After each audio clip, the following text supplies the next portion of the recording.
Baik, selamat datang kembali pada mata kuliah Manajemen Kelas atau Pengelolaan Kelas ya. Pada hari ini saya akan menjelaskan terkait dengan pendekatan-pendekatan yang dilakukan oleh guru dalam melakukan pengelolaan kelas. Nah, sebelum saya menjelaskan apa saja pendekatan-pendekatan yang ada, maka saya ingin teman-teman untuk membayangkan ya, salah seorang guru pada saat kalian SD atau TK yang kalian anggap paling ideal atau paling bagus. Bisa jadi karena cara mengajarnya bagus, atau mungkin cara berkomunikasinya bagus, kalian dekat secara emosional dengan guru tersebut, atau dan lain sebagainya. Jadi kalian yang merasakan kira-kira apa yang baik dari guru tersebut sehingga itu menjadi guru favorit kalian, seperti itu. Nah, selain saya mengajak kalian untuk membayangkan guru favorit kalian, saya juga ingin memberikan sebuah ilustrasi. Jadi di sini, seperti yang kalian lihat pada gambar, terlihat bahwa ada beberapa anak ya yang secara buru-buru, secara berebutan masuk ke dalam kelas. Jadi bahkan terlihat seperti saling dorong, kemudian ada yang tasnya jadi seperti mau lepas gitu ya karena saling dorong-mendorong dan lain sebagainya. Ada yang wajahnya juga seperti marah karena didorong oleh temannya dari belakang ya dan lain sebagainya. Nah, ini suatu kejadian yang memang sering sekali kita lihat terjadi pada sekolah di TK maupun di PAUD ataupun juga di sekolah dasar seperti itu. Nah, baik kalian sebagai perspektif guru favorit kalian atau dalam perspektif sebagai kalian sebagai guru ya.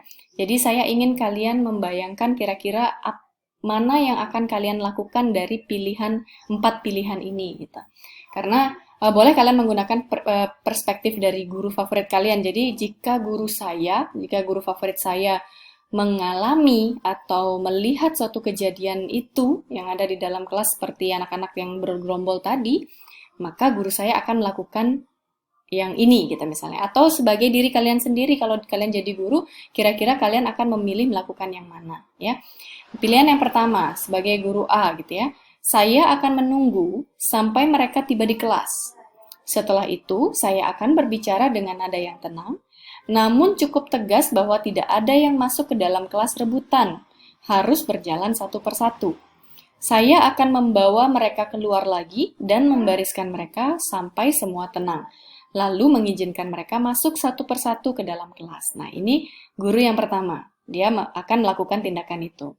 Kemudian guru B, saya akan mengeluarkan mereka lagi dan mengatakan, perilaku kalian tercela dan memalukan. Jangan pernah masuk ke dalam kelas ibu dengan cara seperti itu. Ibu adalah guru kalian. Ibu tidak bercanda mengatakan ini. Ibu serius. Nah, ini perspektif guru B. Kemudian kalau guru C, jika mereka sudah masuk kelas berebutan, maka saya akan mengumpulkan mereka di sekeliling saya dan menyuruh mereka duduk di lantai bersama saya. Kami berdiskusi mengenai apa yang mereka lakukan tadi dan mengapa mereka perlu masuk dengan tenang ke dalam kelas. Saya menaruh harapan kepada mereka untuk masuk ke dalam kelas lebih tertib selanjutnya. Ya. Kemudian guru D, saya akan mengubah awal dari pelajaran untuk melakukan aktivitas penenangan. Jadi ditenangkan dulu siswanya sebelum ke pembelajaran gitu ya. Saya tidak akan mengatakan apa-apa tentang itu. Namun nanti ketika sebelum jam makan siang, saya akan bilang ke mereka bahwa saya tidak suka dengan cara mereka memasuki ruangan. Dan saya berharap mereka masuk secara bergantian setelah makan siang. Nah, ini ada perspektif yang berbeda-beda antara guru A, B, C, dan D. Silahkan kalian memilih mana yang akan kalian lakukan jika kalian mengalami permasalahan seperti tadi. Nah, selain kalian memilih tindakan apa yang kalian lakukan, ini sebagai bahan refleksi saja, boleh kalian tulis juga, boleh hanya dibayangkan saja mungkin ya. Coba didiskusikan dengan diri kalian sendiri atau boleh dengan teman kalian juga. Apakah perbedaan yang terdapat pada keempat guru tersebut? Kemudian apakah kemungkinan yang akan terjadi pada setiap respon guru? Kemudian yang ketiga, cara manakah yang paling Anda setujui dan tidak setujui dan mengapa? Nah, ini kalian adalah aktivitas diskusi, boleh bersama teman-teman di kelas ya, mungkin 2 atau 3 orang, silahkan diskusikan. Kira-kira apa perbedaan yang terdapat pada keempat guru tersebut, gitu. Kemudian apa kemungkinan yang akan terjadi pada setiap respon guru dan cara manakah yang paling kalian sukai atau setujui dan kenapa itu menjadi pilihan kalian, seperti itu ya. Jadi sebelum mengenal tentang pendekatan-pendekatan dalam kelas, refleksi ini perlu dilakukan karena pada hakikatnya sebenarnya kalian juga harus mengenal, harus mengetahui kira-kira permasalahan yang mungkin akan terjadi di kelas seperti apa, sehingga dapat merencanakan pendekatan apa yang mungkin akan kalian lakukan, seperti itu ya. Nah, jadi ini silakan di rumah masing-masing untuk mendiskusikan masalah ini dan atau juga mendiskusikan memikirkan sendiri ya tanpa dengan teman, silahkan juga. Baik, nah setelah kita melihat ilustrasi dari apa yang tadi saya sampaikan, ada beberapa hal penting yang memang kita perlu catat ya terkait dengan ilustrasi tersebut. Yang pertama adalah setiap guru menggunakan pendekatan yang berbeda-beda dalam mengelola kelas. Nah, tadi aja saya sudah memberikan 4 ilustrasi, 4 contoh respon yang diberikan oleh guru ketika menghadapi satu permasalahan yang sama. Pendekatannya berbeda-beda, cara mereka mengontrol itu beda-beda, dan bagaimana sikap atau respon yang kemudian ditunjukkan oleh siswa mungkin akan berbeda-beda tergantung pada bagaimana guru melakukan tindakan disiplin atau pengelolaan terhadap kondisi seperti itu, gitu ya. Nah, jadi setiap guru menggunakan pendekatan yang berbeda-beda. Kemudian yang kedua, situasi yang sama belum tentu akan memunculkan respon yang sama pada seorang guru oleh karena bervariasinya karakteristik anak. Katakanlah misalnya seorang guru A ya, jadi misalnya kalian memilih untuk melakukan tindakan seperti yang dilakukan oleh guru A.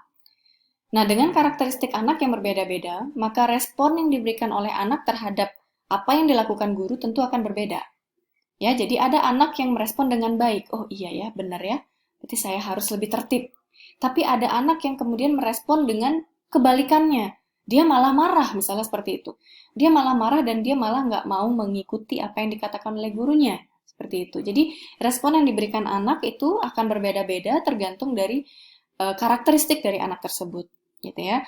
Kemudian key points yang ketiga adalah tidak ada metode atau pendekatan yang rigid atau kaku, semua digunakan melihat dari kebutuhan. Nah, ini yang paling penting kita pahami sebagai seorang calon pendidik, bahwa tidak ada satu atau dua metode yang paling baik, atau yang paling kaku, yang paling benar, yang paling ideal digunakan untuk pengelolaan kelas.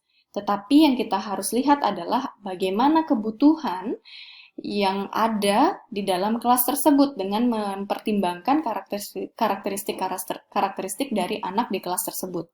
Seperti itu ya, jadi ini hal-hal yang memang harus kita camkan, harus kita pahami betul bahwa tidak ada satu pendekatan yang paling baik atau yang paling kaku untuk mengelola atau untuk mengatur suatu kondisi tertentu di dalam kelas, seperti itu ya. Nah, setelah kita sepakat dengan hal ini, maka kita bisa kemudian membahas terkait dengan pendekatan-pendekatan di dalam pengelolaan kelas gitu ya. Nah, ini ada beberapa sebenarnya tahapan-tahapan walaupun tidak selalu seperti ini ya, tapi ini adalah tahapan yang memang mungkin sering dilakukan dalam pengelolaan kelas. Yang pertama tentu adalah merumuskan kondisi kelas yang dikehendaki secara spesifik.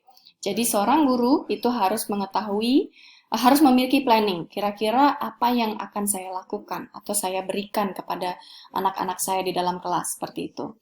Kemudian yang kedua, analisis kondisi aktual. Jadi kita melihat karakteristik anak itu seperti apa. Jadi kita memang punya planning, namun dengan karakteristik tertentu, planning yang kita buat itu bisa menyesuaikan nanti dengan bagaimana karakteristik dari anak di kelas tersebut.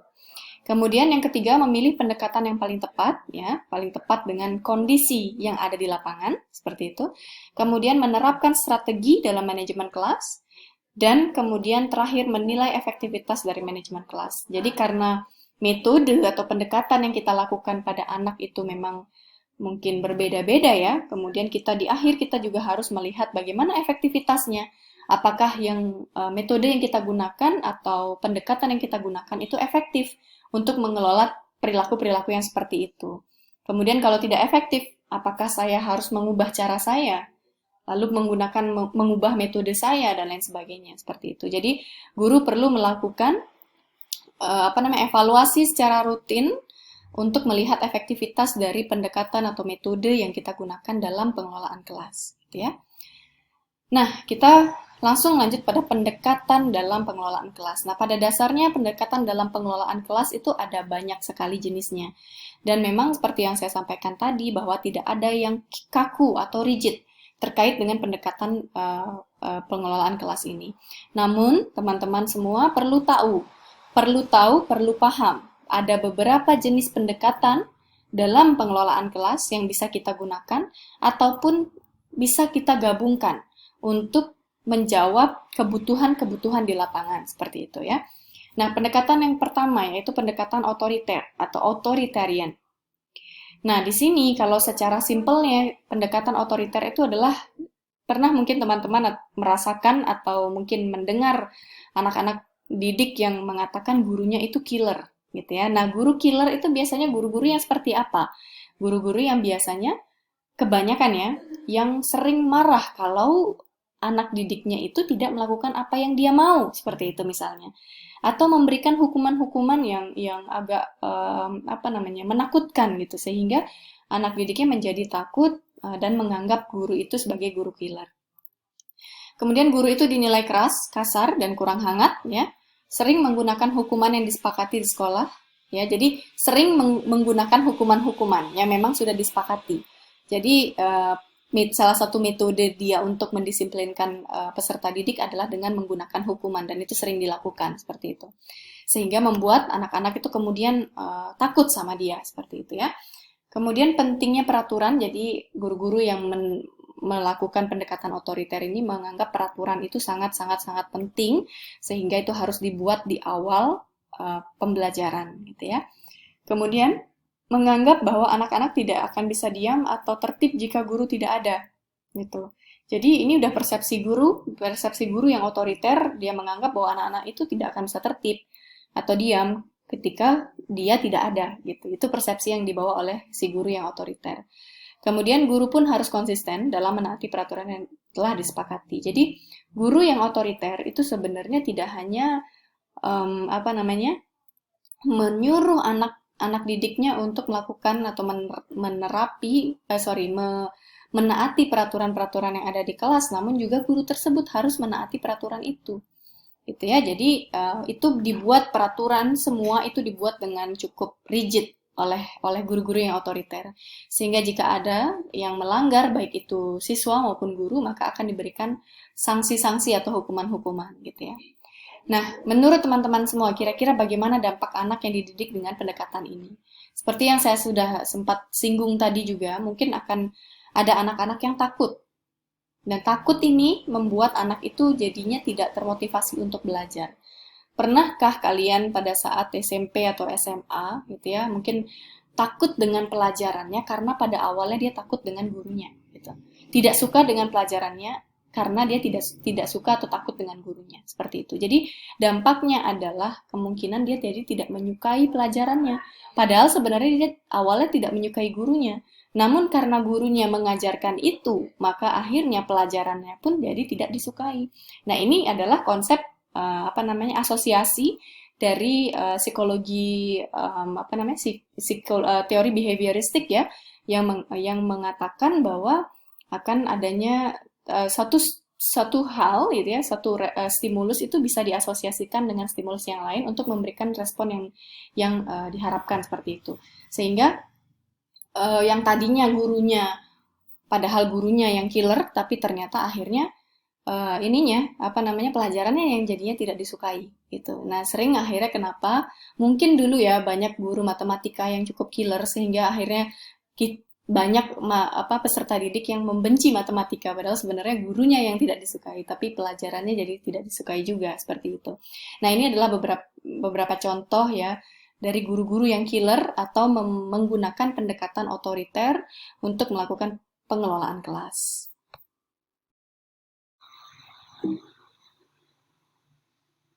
Baik, berikutnya adalah pendekatan ancaman atau intimidasi ya.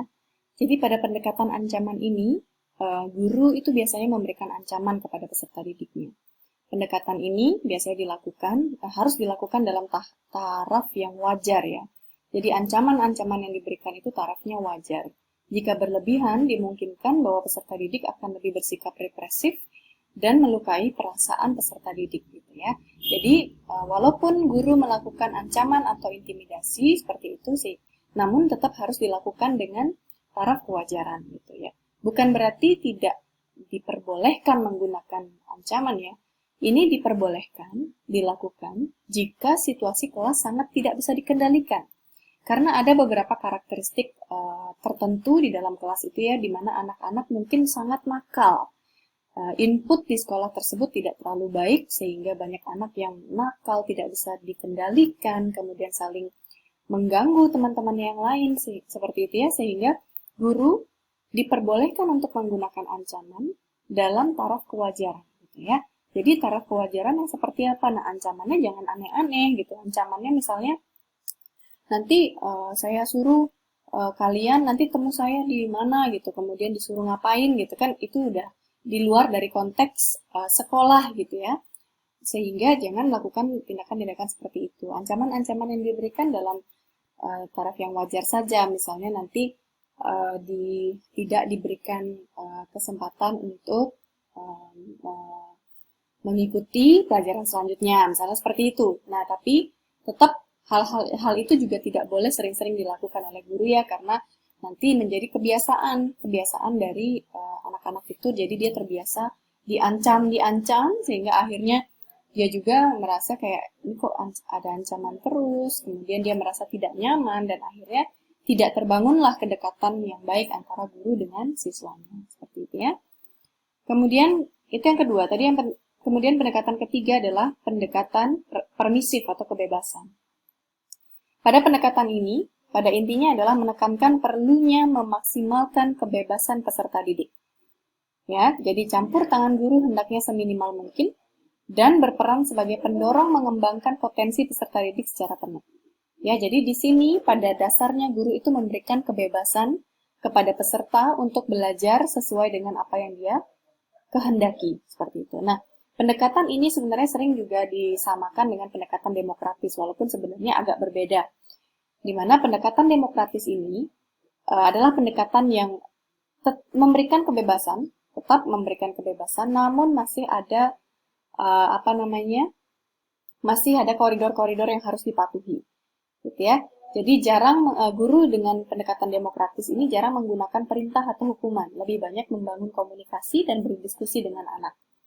Kemudian kebebasan bergerak di dalam kelas tentu lebih besar ya. Jadi anak diberikan kebebasan untuk memilih atau kemudian belajar sesuai dengan apa yang dia inginkan. Kemudian percakapan di dalam kelas masih bisa ditoleransi asalkan tidak mengganggu kenyamanan belajar.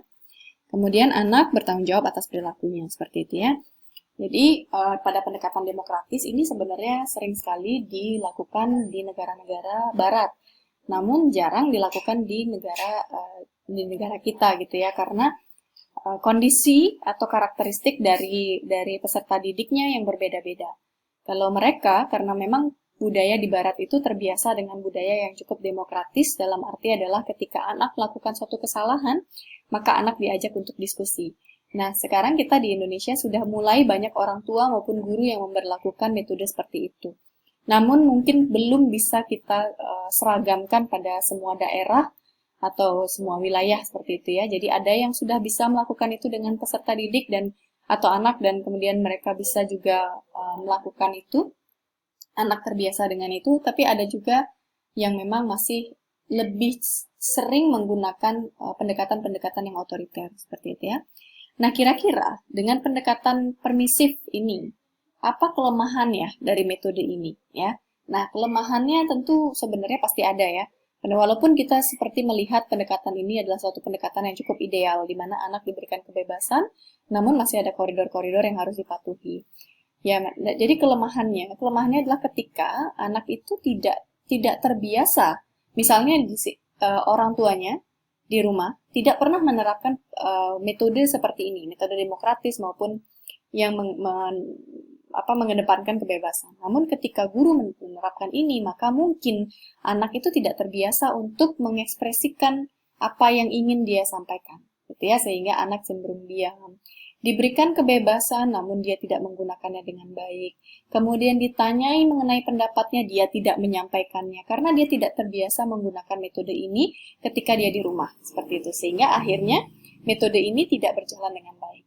Itu yang pertama. Kemudian yang kedua, bisa jadi anak yang dengan karakteristik tertentu, misalnya dia nakal sekali, diberikan metode begini, nah itu akan malah semakin menjadi-jadi, semakin membuat anak itu semakin nakal lagi gitu ya, karena dia dengan sikap yang tidak terkontrol seperti itu, dia diberikan kebebasan, maka semakin bebas dan semakin tidak terkontrol lagi si anak itu gitu ya. Jadi kita juga perlu melihat-lihat kira-kira karakteristik anak di kelas kita atau peserta didik di kelas kita itu seperti apa. Apakah tepat kita menggunakan pendekatan ini atau tidak, seperti itu. Nah, ini tambahan ya, jadi pendekatan kebebasan itu di mana anak bebas melakukan berbagai kegiatan yang disediakan oleh guru, kemudian bebas melakukan apa saja selama tidak melanggar aturan, dan bebas berekspresi selama tidak mengganggu temannya ya. Jadi yang saya katakan tadi, oke, boleh dia misalnya mau dia guling-guling di bawah, di lantai, semasi dia tidak mengganggu teman yang lain dalam belajar ya tidak masalah gitu. Yang penting apa yang ditugaskan pada dia, tugas-tugas di dalam kelas itu selesai dan teman-temannya juga tidak terganggu dengan sikap dia. Nah, ini kondisi seperti ini kalau kita lihat pada gambar ya. Lihat pada gambar, ini ada yang duduk di jendela, ada yang seperti ini. Nah, ini mungkin teman-teman akan jarang menemukan kondisi seperti ini di Indonesia. Karena biasanya guru-guru itu banyak yang menganggap bahwa duduk manis dan rapi di meja itu adalah suatu perilaku yang baik gitu ya. Nah, tetapi ini tentu berbeda-beda sekali. Mungkin di beberapa sekolah internasional, di mana anak-anaknya juga karakteristiknya berbeda-beda gitu ya. Banyak juga anak yang dari luar gitu, sehingga guru-guru itu menyesuaikan juga dengan kebudayaan-kebudayaan mereka dan memberikan kebebasan pada mereka untuk melakukan apa yang ingin mereka lakukan, asalkan tidak merugikan diri mereka sendiri maupun teman-teman di sekelilingnya. Oke, kemudian yang keempat adalah pendekatan resep. Nah, pendekatan resep ini berbentuk rekomendasi yang berisi daftar hal-hal yang harus dilakukan atau yang tidak harus dilakukan oleh seorang guru apabila menghadapi berbagai tipe masalah manajemen kelas. Nah, jadi pendekatan resep ini adalah suatu semacam aturan juga ya, aturan yang dibuat di dalam kelas, baik itu aturan kepada siswanya, namun juga peraturan kepada si guru itu tersebut gitu ya. Nah, sehingga ada hal-hal mana yang harus dilakukan, mana yang tidak sebaiknya dilakukan. Nah, ini memang peraturan ini perlu dipahami oleh setiap peserta didik maupun guru-gurunya agar disepakati apakah benar peraturan ini yang akan kita terapkan di dalam kelas kita atau tidak. Dan setiap orang itu harus menaati peraturan-peraturan yang sudah dibuat, seperti itu ya. Jadi ya seperti kenapa namanya pendekatan resep, ya seperti resep, jadi ini hal yang harus dilakukan, kemudian ini hal yang tidak sebaiknya dilakukan, seperti itu. Jadi misalnya yang tidak harus dilakukan atau yang sebaiknya tidak dilakukan adalah berkata kasar, misalnya gitu, mengambil barang milik temannya tanpa izin, misalnya seperti itu. Kemudian yang harus dilakukan, misalnya mengangkat tangan ketika ingin menyampaikan pendapat, misalnya seperti itu. Jadi dibuat suatu aturan-aturan do's and don'ts gitu ya. Jadi apa yang perlu dilakukan dan apa yang tidak seharusnya dilakukan, seperti itu.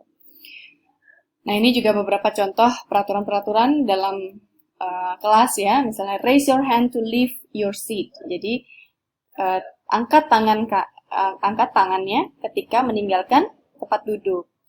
Be kind to people and animals. Jadi bersikap baiklah kepada orang dan hewan gitu ya. Listen to the teacher. Jadi dengarkan apa yang disampaikan guru dan lain sebagainya gitu ya. Ini ada juga yang no yelling, no running. Jadi ada hal-hal yang tidak seharusnya dilakukan seperti itu. Nah, kemudian yang kelima adalah pendekatan instruksional. Pendekatan instruksional adalah pendekatan yang mendasarkan pada pendirian bahwa pengajaran yang dirancang dan dilaksanakan dengan cermat akan mencegah timbulnya sebagian besar manajerial kelas. Masalah manajerial kelas gitu ya. Kemudian peran guru adalah merencanakan dengan teliti pelajaran yang baik, kegiatan belajar yang disesuaikan dengan kebutuhan dan kemampuan setiap peserta didik. Jadi pada prinsipnya pendekatan instruksional ini adalah pendekatan yang mengedepankan pada planning yang sangat baik yang harus dibuat oleh guru. gitu ya. Jadi pengajaran ini dirancang betul dengan baik, kemudian dilaksanakan dengan cermat, sehingga dengan begitu, maka masalah-masalah yang terkait dengan pengelolaan kelas akan bisa diminimalisir seperti itu ya. Jadi prinsipnya adalah yang penting kita punya rancangan pembelajaran yang baik, dan yang penting kita melaksanakan semua sesuai dengan rancangan tersebut, maka astungkare atau insya Allah gitu ya, masalah-masalah dalam pengelolaan kelas itu akan bisa kita minimalisasi. Kemudian, nah ini hal-hal yang dilakukan pada guru yang memiliki pendekatan instruksional, yaitu menyampaikan kurikulum dan pembelajaran yang menarik, relevan, dan sesuai, kemudian menerapkan kegiatan yang efektif, menyediakan daftar kegiatan rutin di kelas, memberikan pengarahan yang jelas, menggunakan dorongan yang bermakna, memberikan bantuan mengatasi rintangan, merencanakan perubahan lingkungan, mengatur kembali struktur situasi. Nah, jadi pada prinsipnya mungkin kalau simpelnya berpikir ini guru yang rajin banget deh. Guru yang rajin banget, yang tekun banget dari awal pembelajaran, dia membuat rancangannya seperti apa, dia lakukan itu dengan baik ya, dia lakukan evaluasi, dia lakukan follow up dan lain sebagainya, sehingga bisa meminimalisir masalah-masalah dalam pengelolaan kelas seperti itu. Nah, kemudian yang keenam adalah pendekatan modifikasi perilaku atau behavior modification. Nah, ini adalah pendekatan yang didasarkan pada prinsip-prinsip psikologi behaviorisme. Mungkin kita sudah pernah membahas terkait dengan teori behavioristik ya. Jadi coba diingat kembali kira-kira gimana sih prinsip-prinsip psikologi behavioristik gitu. Kemudian pendekatan ini berasumsi bahwa semua tingkah laku merupakan hasil proses belajar yang dipengaruhi oleh lingkungannya. Ya, jadi kenapa suatu tingkah laku itu muncul di anak? Itu karena proses yang terjadi di lingkungannya. Sehingga lingkungannya yang perlu kita atur untuk menciptakan suatu perilaku tertentu yang diinginkan. Seperti itu. Nah, peran guru dalam pendekatan modifikasi perilaku adalah membantu anak belajar perilaku yang diharapkan secara sosial. Ya, kita punya norma-norma sosial ya, di mana norma sosial negara ini dengan negara lain, budaya ini dengan budaya lain itu tentu berbeda-beda. Jadi, tugas guru adalah membantu anak belajar perilaku yang diharapkan secara sosial. Kemudian perilaku baik yang dikuatkan, perilaku tidak baik diabaikan. Nah, ini udah mulai masuk pada konsep modifikasi perilaku, yaitu menggunakan teori behavioristik. Di mana perilaku yang baik itu kita berikan reinforcement atau penguatan. Kemudian perilaku yang tidak baik kita abaikan atau kita berikan punishment. Itu kita hilangkan, berusaha untuk hilangkan dari anak itu. Ya, jadi strategi penguatan yang bisa dilakukan adalah memberikan reward, kemudian pengakuan. Reward ini macam-macam ya. Ada yang bentuknya verbal, dan lain sebagainya. Ada bentuk pengakuan, penghargaan, atau token-token, atau kemudian bintang-bintang, dan lain sebagainya bisa kita berikan pada anak. Kemudian strategi penghilangan itu bisa berupa hukuman-hukuman. Gitu ya. Nah, ada 4 cara yang bisa dilakukan. Kalau kita lihat dari sini ya, ada 4 cara yang kita bisa gunakan untuk melakukan penguatan dan juga penghilangan perilaku yang tidak diinginkan, seperti itu. Nah, ini adalah 4 cara yang kita bisa lakukan ya untuk melakukan modifikasi perilaku dari anak yang menyebabkan suatu masalah manajemen kelas gitu ya. Nah, kita lihat di yang pertama ini yang warna hijau, itu adalah bentuk reinforcement atau penguatan. Nah, penguatan itu bisa berupa penguatan positif maupun negatif. Penguatan positif adalah ketika kita memberikan suatu semacam reward kepada anak tersebut ketika dia melakukan perilaku yang kita inginkan, gitu ya. Entah berupa pujian, kemudian berupa penghargaan-penghargaan yang lain, atau mungkin suatu macam reward yang sudah disepakati di dalam kelas itu, misalnya berupa token-token atau bintang-bintang yang kemudian nanti di akhir bisa menjadi suatu metode penilaian untuk penentuan yang paling berprestasi itu yang mana, seperti itu misalnya ya. Jadi itu adalah positive reinforcement atau penguatan positif. Sedangkan kalau negative reinforcement atau penguatan negatif itu adalah memberikan suatu menghilangkan suatu hal yang tidak menyenangkan dari si anak itu. Misalnya sebelumnya dia memang diberikan suatu tugas tertentu oleh gurunya gitu ya, karena dia mengganggu temannya, maka si anak itu disuruh untuk merapikan apa namanya, mungkin peralatan makanan setelah mereka makan bersama, misalnya seperti itu. Namun ketika si anak itu sudah melakukan perilaku baik yang diinginkan oleh guru, maka hukuman itu atau tindakan kegiatan yang tidak menyenangkan itu kemudian dicabut atau tidak lagi diterapkan kepada si anak itu, sehingga anak itu bebas dari mengambil alat-alat makan yang dimiliki oleh teman-temannya seperti itu. Jadi penguatan yang diberikan itu berupa penghilangan stimulus yang tidak menyenangkan dari si anak itu gitu. Misalnya kalau kalian ada di rumah ya, kalian biasanya nyapu tiap sore jam 4 sore gitu ya. Tapi kemudian karena kalian melakukan sesuatu yang baik, diberikanlah suatu penguatan oleh orang tua kalian. Orang tua kalian akan bilang, ya udah kamu sekarang dibebas tugaskan deh dari nyapu gitu. Kamu boleh deh main kemana aja. Nah seperti itu. Jadi hal yang ya ceritanya nyapu itu adalah satu hal yang tidak kita sukai, misalnya seperti itu ya. Kemudian itu dihilangkan dari kita untuk memberikan reward atau penghargaan terhadap apa yang sudah kita lakukan seperti itu. Kemudian yang punishment atau penghukuman ya, juga ada dua jenisnya, yaitu positif dan negatif. Hukuman ini sebenarnya tujuannya adalah untuk mengurangi perilaku yang tidak kita inginkan. Sehingga positive punishment itu adalah ketika kita memberikan hukuman. Jadi misalnya anak sedang melakukan suatu perbuatan yang tidak menyenangkan.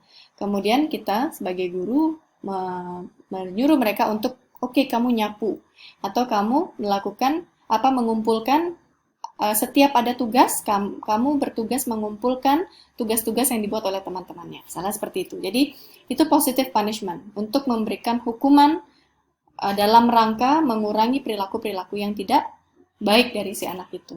Kemudian negative punishment adalah hukuman yang kita hal atau stimulus yang menyenangkan yang ada pada anak itu kita ambil gitu. Jadi misalnya sebelumnya dia senang misalnya bermain kelereng. Nah, karena dia melakukan suatu hal yang tidak baik, maka guru itu memberikan hukuman berupa mengambil kelerengnya dan tidak mengizinkan anak itu bermain kelereng. Misalnya seperti itu ya. Jadi ada suatu hal yang diambil dari si anak itu yang merupakan hal yang menyenangkan bagi dia. Nah, yang menyenangkan itulah yang diambil oleh si guru gitu. Karena dia sudah melakukan suatu perbuatan yang tidak baik. Seperti itu ya. Jadi prinsipnya kalau positif itu adalah memberikan, baik itu memberikan penguatan maupun memberikan hukuman. Sedangkan sebaliknya yang negatif itu adalah mengambil atau menarik reward ya, atau menarik sesuatu. Kalau yang reinforcement contohnya adalah khususnya adalah menarik sesuatu yang tidak menyenangkan dari anak itu. Sedangkan negative punishment adalah menarik sesuatu yang menyenangkan dari anak itu ya. Nah, coba ini mungkin konsep ini tidak terlalu mudah untuk dipahami, tapi coba teman-teman buatkan contoh-contoh lagi yang lain supaya teman-teman bisa lebih memahami apa yang dimaksud dengan reinforcement dan punishment, baik itu positif maupun negatif. Nah, berikutnya ada yang disebut dengan assertive discipline, mungkin ini saya lewati saja. Oke, yang berikutnya adalah pendekatan iklim socio-emosional, gitu ya. Pendekatan ini dipengaruhi oleh ilmuwan psikologi bernama Carl Rogers, ya. Dia menganggap bahwa anak belajar secara efektif jika ada hubungan interpersonal yang baik antara guru dengan siswanya, serta antar siswa untuk menciptakan iklim socio-emosional yang positif, gitu ya. Jadi pendekatan ini percaya bahwa suatu manajemen kelas yang baik adalah ketika ada hubungan emosional, hubungan interpersonal yang baik antara guru dengan siswanya dan antar siswa satu sama lain, seperti itu. Nah, terciptanya hubungan baik antara guru dengan siswa yang senantiasa gembira, penuh gairah, semangat, bersikap optimistik, realistik dalam kegiatan belajar itu dapat memberikan dampak negatif terhadap proses pembelajaran, seperti itu ya. Jadi karena hubungan emosionalnya baik, maka akan tercipta suatu kegembiraan, suatu semangat, motivasi untuk belajar, optimisme untuk belajar, sehingga tercipta suatu kondisi belajar yang kondusif dan efektif, seperti itu. Nah, di sini pendekatan ini juga menekankan yang namanya freedom to learn. Freedom to learn itu ada banyak aspek, yaitu communicating realness. Communicating realness itu adalah guru menjadi dirinya sendiri. Jadi realness atau apa yang real, sesuatu yang true self-nya dari guru itu. Jadi dia menjadi dirinya sendiri, bersikap real ke siswa, apa yang dia rasakan itu yang dia tunjukkan kepada siswanya.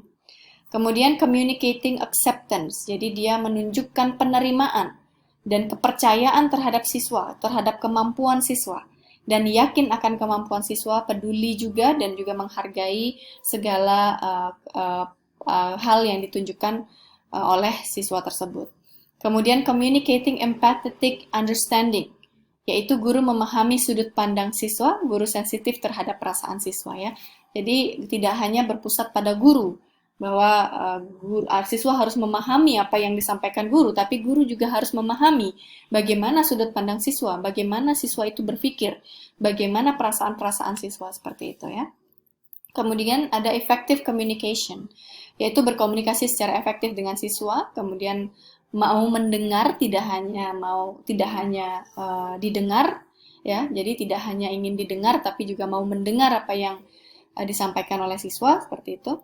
Kemudian utilizing reality therapy, itu maksudnya adalah usaha untuk berfokus pada peningkatan diri dan menjauhi berkutat pada masa lalu, mengontrol pikiran dan perilaku. Dalam pelaksanaannya, siswa diberikan kebebasan memilih guru yang ingin diajak berdiskusi ya. Jadi reality therapy ini adalah berfokus pada peningkatan diri, baik itu diri gurunya maupun diri siswanya. Dan tidak berkutat pada masa lalu, oh siswa ini dulu begini, atau mungkin latar belakang keluarganya begini. Jangan terlalu berfokus pada hal-hal seperti itu. Walaupun kita perlu tahu, karena kita jadi bisa kemudian membaca mengapa siswa berperilaku tertentu gitu ya. Namun yang menjadi fokus kita adalah bagaimana kemudian mengembangkan siswa ini menjadi memiliki prestasi yang lebih baik gitu. Ya, jadi dia open for discussion. Gurunya itu open for discussion untuk mengembangkan potensi-potensi yang dimiliki oleh siswa. Kemudian developing a democratic classroom, yaitu mengembangkan suasana kelas yang demokratis. Kemudian employing logical consequences, jadi memberikan hukuman atau sanksi yang logis atau sesuai dengan perilaku menyimpang yang dilakukan. Ya, jadi itu yang disebut dengan freedom to learn yang dikatakan oleh Carl Rogers tadi. Nah, yang ke-8 adalah pendekatan proses kelompok. Nah, ini sebenarnya juga didasarkan pada prinsip-prinsip dalam psikologi sosial ya. Jadi, pendekatan ini memandang bahwa pembelajaran berlangsung dalam konteks kelompok sosial. Jadi, kelompok-kelompok di dalam kelas itu sangat memiliki pengaruh dalam membuat proses belajar menjadi efektif.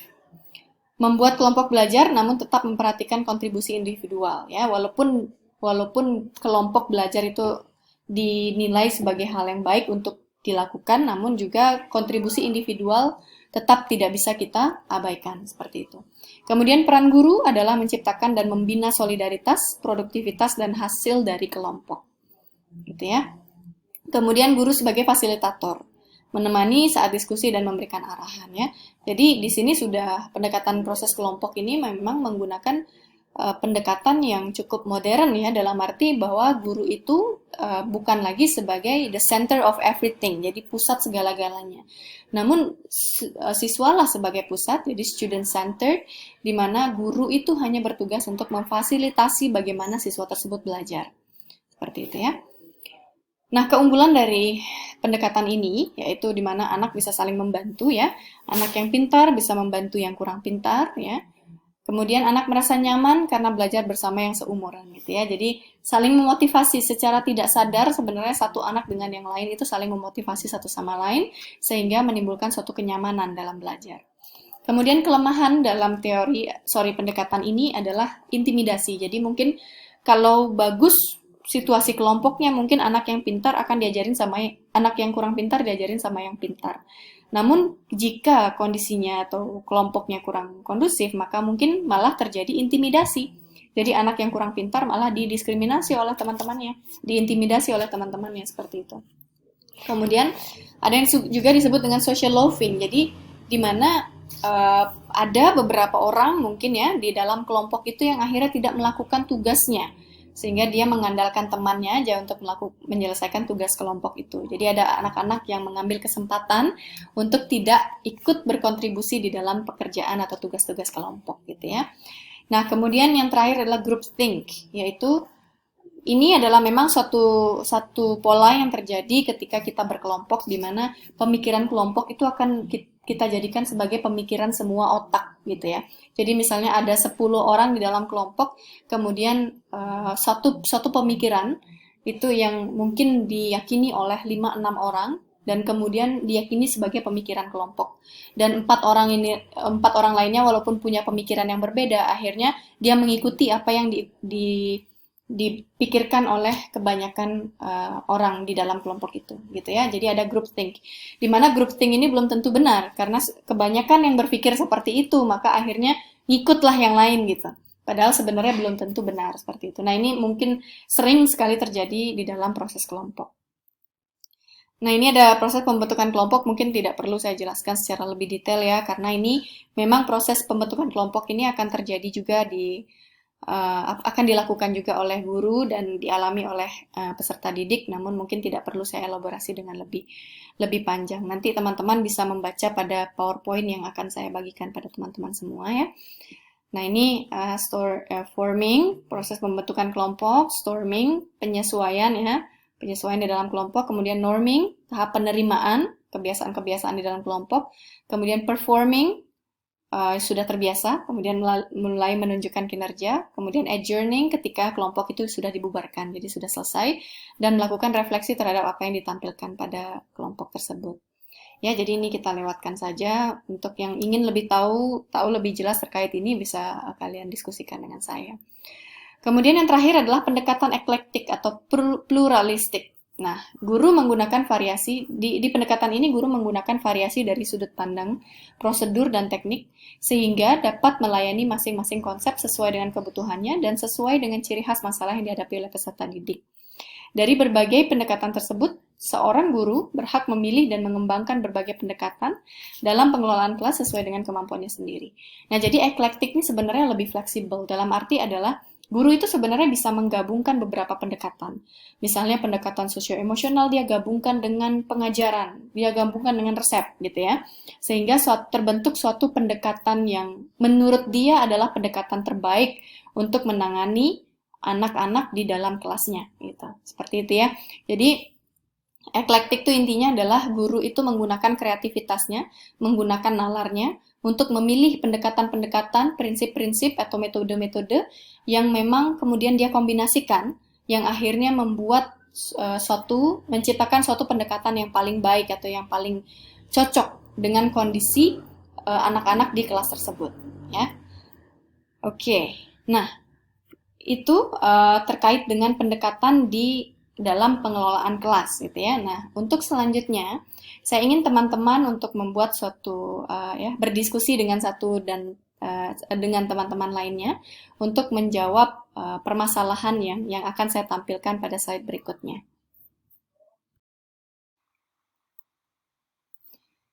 Nah, seperti di gambar ini ya, jadi saya memberikan sebuah ilustrasi juga di sini, di mana seorang anak ya, dia belajar dengan tekunnya, baik itu menulis maupun menggambar mungkin ya. Dan kemudian teman di sebelahnya asik untuk mengutak-ngatik barang-barang gitu. Kemudian mengganggu, sekali waktu mengganggu temannya yang sedang asik menggambar gitu ya. Jadi dia tidak ikut menggambar bersama teman di sebelahnya, namun dia malah asik mengutak-ngatik pensil warna atau pulpen atau alat-alat tulis yang lain seperti itu, sehingga mengganggu teman yang ada di sebelahnya. Nah, saya meminta teman-teman semua untuk membuat suatu kemungkinan respon yang bisa diberikan atau yang mungkin dilakukan jika mengalami atau menghadapi kasus yang seperti ini berdasarkan pada pendekatan-pendekatan yang sudah saya jelaskan tadi. Nah, misalnya seperti ini ya, jadi coba dibuat, saya minta teman-teman berkelompok mungkin 3-5 orang ya, kemudian membuat sebuah tabel, di mana kolom pertama adalah pendekatan yang digunakan, kemudian kolom kedua adalah respon guru ya, jadi ketika melihat anak dengan masalah seperti itu, kira-kira apa yang akan dilakukan guru dengan pendekatan-pendekatan yang sudah saya jelaskan tadi. Kemudian yang terakhir adalah prediksi sikap siswa. Jadi ketika guru sudah menampilkan tindakan tertentu, maka coba dibayangkan kira-kira apa yang akan ditunjukkan oleh siswa jika guru melakukan hal tersebut, gitu ya. Jadi ini silahkan dibuat. Yang pertama ini adalah contohnya ya. Misalnya yang modifikasi perilaku. Guru menganggap bahwa itu hanya cari perhatian dan mengabaikan perilaku siswa tersebut. Dan jika ia sudah mulai fokus, guru menyambutnya dengan kalimat positif. Nah, ini kan ada unsur penguatan di sini. Jadi ketika dia sudah mulai fokus, maka guru memberikan apa? Memberikan positive reinforcement berupa kalimat positif, ya. Kalimat positif. Nah, ini sudah menunjukkan bahwa ini salah satu metode atau pendekatan yang digunakan oleh guru, yaitu pendekatan modifikasi perilaku. Nah, kira-kira apa yang ditampilkan oleh siswa ketika guru melakukan ini? Ternyata perilakunya berlangsung cukup lama.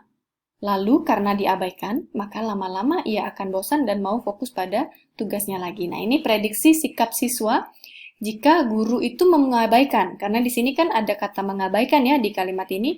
Guru itu akan abaikan saja siswa tersebut, namun ketika dia mulai fokus baru kita berikan suatu penguatan. Nah, di sini karena diabaikan maka dia bosan ya. Dia bosan, maka kemudian dia mau fokus lagi pada tugasnya. Seperti itu kurang lebih ya.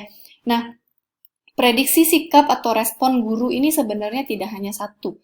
Jadi kalau teman-teman punya beberapa bayangan, oh ini yang akan dilakukan, maka prediksinya begini. Oh, ini akan dilakukan, maka prediksinya begini.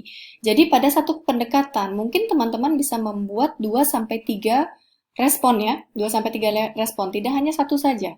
Karena banyak cara yang bisa kita gunakan, atau banyak hal yang kita bisa manfaatkan di dalam kelas tersebut sebagai media untuk memberikan respon-respon sesuai dengan pendekatan yang sudah dijelaskan tadi. Gitu ya. Jadi, di sini ada 9 jenis pendekatan ya. 9 jenis pendekatan dan teman-teman silahkan membuat kira-kira apa saja respon-respon yang mungkin ditampilkan guru pada masing-masing pendekatan dan prediksi sikap siswa itu seperti apa. Gitu ya. Jadi berkelompok antara 4-5 orang. Di sana kalian membahas terkait ini ya. Jadi di sini saya ingin mengajak teman-teman istilahnya menyelami kondisi itu gitu ya, berpikir, membayangkan kira-kira jika saya berada dalam kondisi itu dan saya menggunakan pendekatan itu, maka yang akan terjadi atau yang akan saya lakukan adalah ini. Maka yang akan terjadi pada siswa kira-kira begini gitu ya. Jadi saya minta teman-teman untuk membayangkan itu. Oke. Nah, ini beberapa istilah di dalam pengelolaan kelas. Mungkin ini bisa belakangan saya jelaskan ya, ini hanya sebagai tambahan saja. Bahwa ada, ya seperti yang saya sampaikan tadi, bahwa tidak ada satu cara yang paling efektif untuk mengatasi permasalahan pada pengelolaan kelas. Namun kita bisa memilih strateginya dan mungkin menggabung-gabungkan strateginya gitu ya, sehingga dan mampu membuat suatu proses pembelajaran yang kondusif. Ya, jadi ada yang disebut juga dengan desis teknik. Desis teknik itu adalah serangkaian strategi untuk menanggulangi perilaku yang tidak diharapkan. Jadi cara-cara ya, ini hanya cara-cara tambahan untuk menanggulangi perilaku yang tidak diharapkan. Ada yang disebut dengan wittedness, kesadaran guru akan apa yang terjadi di kelas. Mungkin ini kita bisa bahas di minggu berikutnya ya, di pertemuan berikutnya. Ada yang disebut dengan overlapping, ada yang disebut dengan smoothness, kemudian overdwelling, ripple effect. Nah, ini mungkin istilah-istilah yang coba kalian cari mungkin di Google kira-kira maksudnya seperti apa. Ya, nanti kita akan bahas, kalau ada sempat kita akan bahas pada pertemuan berikutnya ya. Kira-kira apa sih atau bagaimana sih cara melakukan atau menanggulangi perilaku-perilaku yang tidak diinginkan di dalam kelas. Oke, demikian perkuliahan pada hari ini. Semoga ada hal yang dapat kalian pelajari dan juga bisa digunakan sebagai bahan diskusi dengan teman-teman, dan silahkan persiapkan pertanyaan jika memang masih ada yang belum jelas ya. Kita akan berdiskusi lebih lanjut di grup WhatsApp atau juga di forum e-learning yang sudah disediakan. Terima kasih pada teman-teman atas partisipasi pada perkuliahan ini. Sampai jumpa pada pertemuan berikutnya.